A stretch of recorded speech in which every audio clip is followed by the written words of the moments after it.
Hi, this is Roger. Thanks for dropping by. I'm filming this Saturday afternoon so that I can post it Sunday morning before I head out for the day. So I've been aware that last Sunday through back issues we didn't have a Sunday chat as such. We had a midweek one instead. I'm out all day tomorrow, so we won't have a Sunday chat this week. Next week Hannah's down for the weekend, so there probably won't be a Sunday chat again. And, you know, as far as my videos are concerned, for whatever reasons, sometimes I don't understand why, but that is my most popular video. So missing it out week after week is a silly idea, really. So this will get posted on Sunday as sort of a Sunday chat, although it's not a proper one. But at least it's something. And we'll get back to some sort of normality on Monday. Things to come up for next week. We will certainly be doing another Project Orchids plant because time's ticking by and I've only done 3 and there's 6 to go. So I need to get at least 1 done this coming week, maybe 2, one at the beginning, one at the end. I can always slot in one of those one shelf or rack at a time videos. Those seem relatively popular on the grounds that you do get to see some plants that don't come out to play very often, possibly because they're not in bloom or haven't bloomed before, that sort of thing. But what I am going to say is that this afternoon, ready for tomorrow morning, I'm going to be packing up a batch of orchids that are off to Sean. So my day out tomorrow kills a couple of birds with one stone. Get a day out with Lynn, get to see Sarah and Burnham's Orchid Nursery and have a look round there and do some filming, and also the Devon Orchid Society's displays will be on. So yeah, get quite a bit done. And Sean will be there as he's a member of Devon Orchid Society anyway, and he knows some plants are coming. So there will be some plants going missing tomorrow. It's not a huge number, but it's some, you know, and they're ones that out of all the ones I mentioned, you know, I'd like gone for one reason or another. In some cases they're going because they're not doing well, and in some cases I'm afraid some of those that are on the list to go to Sean are not going to go. They're going in the bin because they're too far gone. And I just, you know, it's not fair to give somebody a plant that's a real problem. You know, it's just not fair. So and then the rest, which is a lot, are going to go to another person, which are going to be unpotted, you know, given a shake to get off the worst of the media, not totally stripped off bare, as though they were changing countries, although they are going to Wales. You don't need a passport to go to Wales, I'm told. But yeah, so you know, there's another batch to go, but we're in a very cold period at the moment. We actually had a frost this morning, only a touch, but yeah, we did have a frost. And despite the cold, I managed to get outside and have a go at the pile of stuff. So we've now got some bagged up stuff ready to go. And quite honestly, that was 2 of the larger bags and 2 of the smaller bags. And I've got some more of those larger bags on order. They'll be here midweek, ready for next weekend. And I think another 4 or 5 bags is going to actually do it. Oh, there's a male chaffinch down there. Oh, I wonder if no, there was. So the trouble is, when I see something, I move, and when I move, they see me. Now that's the. Let's see if I can zoom in. They're a very attractive bird.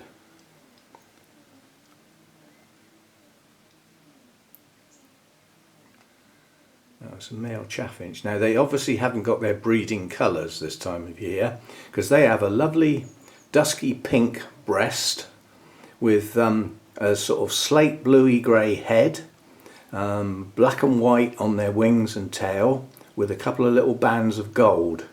And they are an attractive bird, but can't. So I'm so busy talking, I'm not actually looking where I'm pointing the camera. But that's my maximum zoom from here, and we are looking through dirty glass as well, so not so good. But yeah, I'm still getting a reasonable selection of birds on the feeders, but I'm looking forward to hopefully things that I had when I first started, which you have to bear in mind was December, January. that are not here and haven't been for some considerable time. The blue tits and the great tits and a single coal tit are frequent visitors, plus the sparrows. And then I've got the male and female chaffinch, and I've got a pair of nuthatches, and a robin. But the goldfinches and the long-tailed tits and things like that haven't returned. You know, they disappeared early spring and they haven't come back yet. I'm hoping they will, and perhaps bring some others into the garden, because birds go by sight. And if there's a gathering of birds, it's like a feeding frenzy, so to speak, even though it's not a frenzy, they can see that from some distance away and come and investigate. And if they then find food, they'll come back. So I'm hoping we'll get some winter visitors here. But who knows? Who knows? Perhaps I'll clean the windows so we can see them better. And the black cloth is up there because at the time I put it up there, I couldn't get it down again because I couldn't reach up to those hooks. And I'm still a bit dubious about stretching that far, because that's tiptoes, leaning over, and my maximum stretch. And that's, you know, putting my back under pressure. It doesn't need to be. It can stay there. And if I'm going to do another couple of the project orchids, I need it there anyway. So there we go. Some other things that are coming on is we've got 3 different cymbidiums here. Oh, sorry, I just forgot I was maximum zoom. Let's get out again so we can get more in. All 3 of these different cymbidiums are going to have blooms in the next days. This one's just started to open. This is the one I've had some considerable time, that didn't bloom at all last year. Well, it's blooming now. And then we've got this one that came from the Mathers Foundation visit, part of the private collection.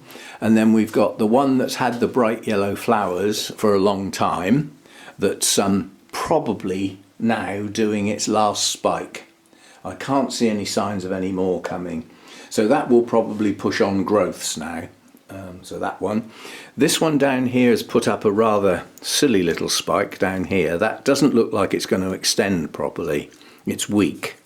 But we'll have to wait and see. It might push on, because if you know, when this spike started off that size as well and has gradually grown and keeps growing to separate the blooms so that they've got room for each other. And then the other one that hasn't bloomed yet since I brought it home is the copper, the one that came from Mathers. But all 3 of those are going to be out together soon. That's going to look nice there. Very nice. Fragrance on that zygo is powerful.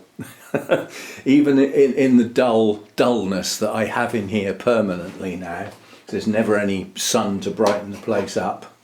What are we up to? 14 degrees in here today, and that's my daytime temperature. Not good. Good for a few, but not for many. So 2 lots of orchids on their way out. One gets packed up today to go in the car tomorrow, and the second one will be sort of bare rooted and packed up, and they've got to be posted. So obviously the smallest box I can get them in, the better. But there's a lot. That list is quite a large list. And we're looking at 40 odd orchids to go in those 2 sort of departures. And quite a lot of them are quite small orchids, so you know they won't necessarily free up a lot of space, but some will. And the total amount that are going to go will free up space, which means I can spread things out a bit better. So I'm looking forward to that. Up in the Cattleya front, there are 2 Cattleya's with buds that I'm not getting down. I can't get at them. Trust me, there are. And we've also got the Laelia anceps that's got 3 spikes. So we've got 1, 2, and the other one's tucked in here. 3. So we've got 3 spikes on Laelia anceps. They're going to probably be staggered because one is a little far more advanced than that one, and then this one's sort of left behind a bit. So we may have Laelia ancep blooms over quite a period of time, but not all 3 spikes at once. So that's still to come. And there's a few Cattleya types that might go in the bin, that are just not You know, it's like you know, in the project orchids, we looked at the Laelia purpurata and established that it's a minimum of 2 and probably 3 years to get it back in a reasonable condition to bloom. And I'm not sure I want to look after a plant that long on the pretense that it may bloom after that amount of time. And it may not, you know. So, you know, I've got to the point now where this plant down here, it's a shame, but that will be very difficult to get again, a Leilonia. And it's so far managed to push up 3 new growths, and all 3 have rotted. You can see them here. Well, it's only going to do that so many times and it will fail. So, you know, that one's probably going to go. Although I won't get it again, that's for sure. It's not working, it's not growing. So, you know, in amongst those to go, there are those that are just going to go in the bin. A different type of go. But yeah, there's a few mounts to go. That will free up a bit of that sort of space. And yeah, and then we can spread things out a little bit. So yeah, a few things to come next week, a few thoughts on stuff to come, and a look round. Oh, we didn't get to look at this. Now, I actually swore very loudly at this plant this morning because it fell over and it took 2 plants with it.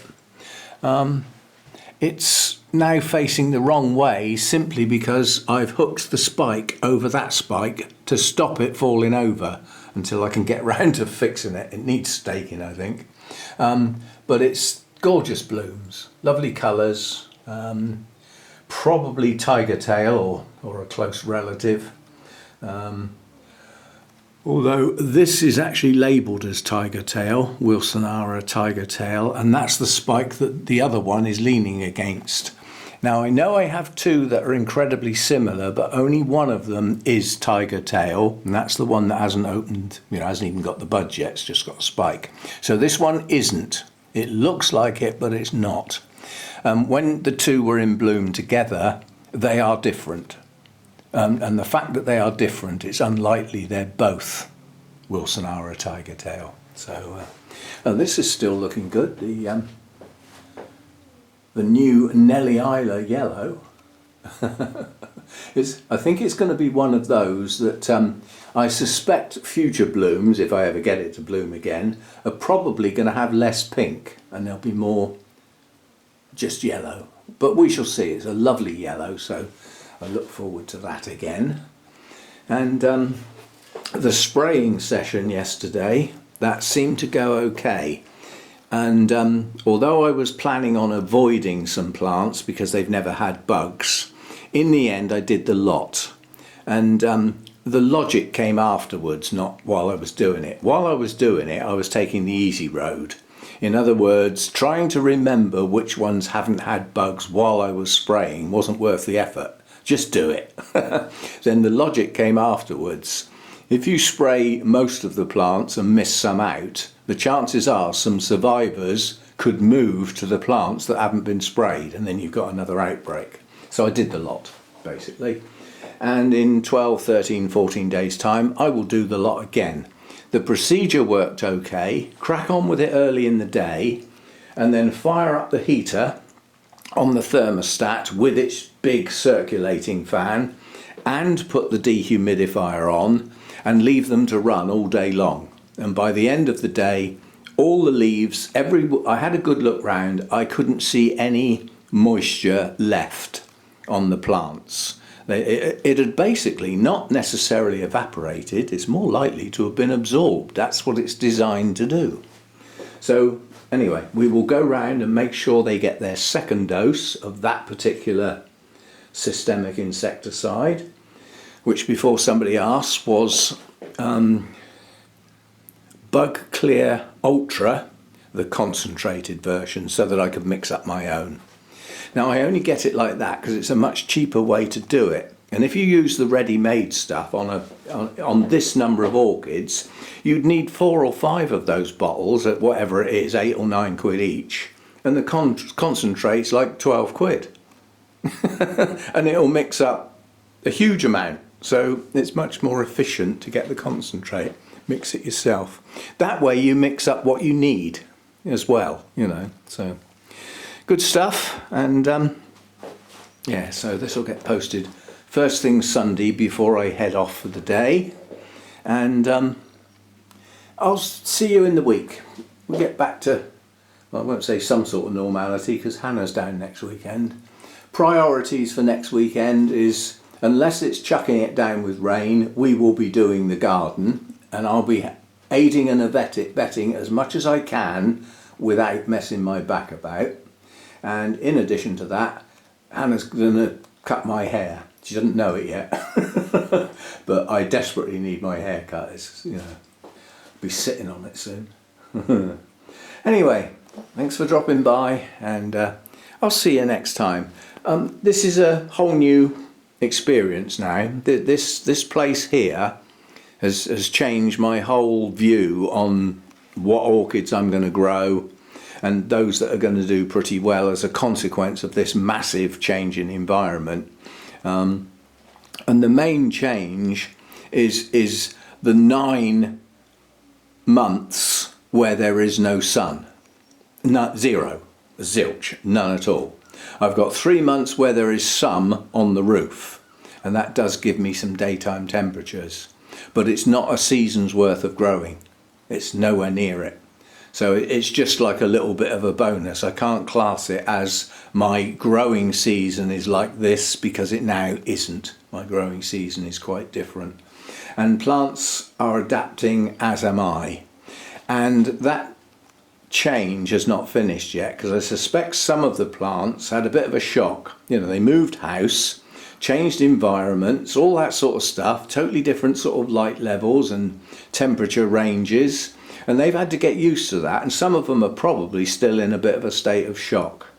And the main thing I noticed was that things have not bloomed when they should have done. Some things have not grown at all well this season. Some things have grown better. Some things don't seem to have taken any notice of the change and have just carried on as though nothing happened. But I'm trying to get my head round which ones are which and which sets that they fit into. And obviously ones that are just never going to do very well here are not really welcome anymore, because there's no point. So, and the ones that seem to be doing well with the ones I've got can have some additions. You know, like say Coelogenes. If they're going to do well in the temperatures I've got here, and they seem to be growing okay, well, let's get a few more of those then to replace those that go missing. So we may change the types of things we grow, or get more of the ones I've only got a couple of, to sort of beef up that particular sort of route. And I'll see you next time. Thanks for dropping by. And of course, the bit on the end. Bit on the end is just the thanks for all my subscribers. Thanks for your thumbs up on the videos and all that stuff, and thanks for your comments, all that sort of stuff. I've had a couple of buy me a coffees come through this week. Greatly appreciated. The support is appreciated, seriously.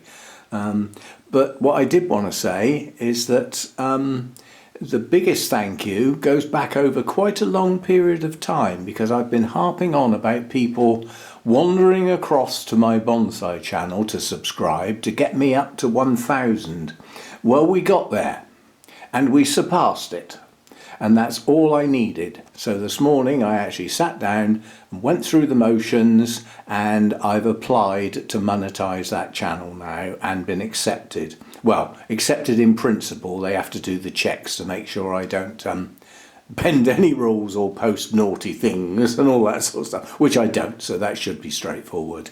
But it can take up to a month, so I've got to wait. And obviously in the meantime I will try and work on the channel and keep it going.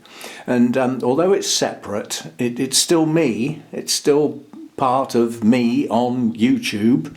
And although the Orchid channel is the biggie, you know, that's my main interest and everything, the bonsai channel is running alongside, albeit that, you know, the videos are very thin on the ground. Probably one a week would be overestimating, but come the spring that channel will get busy. At the moment there's not much going on. Anyway, thanks for all those that went across and pushed those numbers up. And the one who actually hit the 1,000, a bit misrepresented by myself because I didn't read it right. I was really looking forward to that 1,000th subscriber. And then when I actually read it, it actually said over 1,000. So it was the 1,001 that was the biggie. Never mind, the thank you went to the 1,000ers, that's what I'd said. But it's there, that's the main thing, it's there. It's up and running, and at some point down the line, the adverts that are currently running on there and paying me absolutely nothing, but still making money for YouTube, will start pointing a little bit in my direction. Now, with the number of views and everything that I get on that channel, I'm not going to retire and buy a yacht, but it's extra pennies. And it all goes towards this big thing, which is me in this new place, you know, with my new environment for the orchids, a new garden to look after, and try and make it look nice and be a good place for my bonsai to be and me to be. Because I'd like to spend more time sitting outside enjoying the fresh air, which when you've got a place outside that you don't like, you've got no interest in being there, so you shut yourself away. And I'd like to spend more time out there. Anyway, the bit on the end has now gone on a bit, so we will cease.